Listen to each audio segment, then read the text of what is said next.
I'm Haley Precopi. This is Persuasive Speech for the assignment number 3.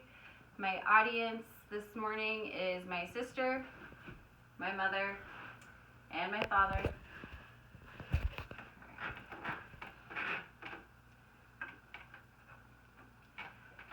The state of Kansas is facing a shortage of licensed social workers.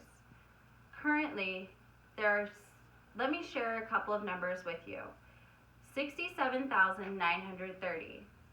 According to DCF, this is the number of calls made to Child Protective Services to report suspected child abuse or neglect in Kansas each year. According to the same DCF report, 56% of these reported cases are actually assigned to a worker.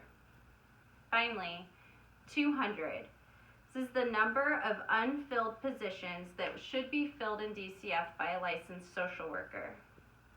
Clearly, the Department of Children and Families in Kansas, as well as Child Protective Services, lacks the employees to adequately investigate all reports of suspected child abuse and neglect.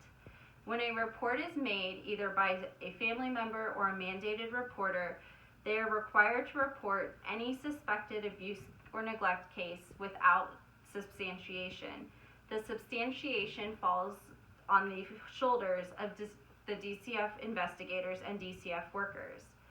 Currently, licensed social workers in DCF are carrying caseloads that are already 2 to 3 times what they should be. There are over 200 unfilled positions for licensed social workers in the state of Kansas. As Kansans, we expect our children to be adequately served by a system that is lacking the resources to do so. The Department of Children and Families should therefore be allowed to fill these vacancies with unlicensed workers. Opponents of this plan worry that these unlicensed workers would be under-supervised and underqualified for the job. However, the proposal states that unlicensed workers would be under the direct supervision of a licensed social worker. Additionally, these unlicensed workers would already have a bachelor's degree in a related field.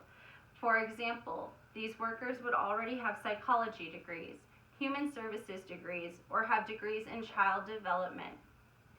Finally, these unlicensed workers would fill the investigative positions that have not been able to be filled with licensed workers. Some of these vacancies have been available and have been vacant for over a year. So what would this look like for the children of Kansas? Well, with more workers, more child abuse and neglect cases would be investigated in a quicker or in a faster amount of time. Higher quality investigations would be able to be completed, and they would be able to fully examine the initial reasons for the report. The potential to keep more families together and children in the home would be available, and we would be able to provide the family with more services in the home.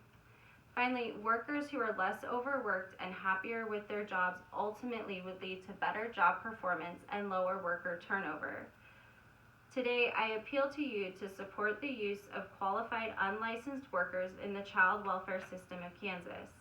Let your legislators know that you support this change, help educate others who are against it, and help those individuals who are already qualified for these positions work to find the jobs that they deserve.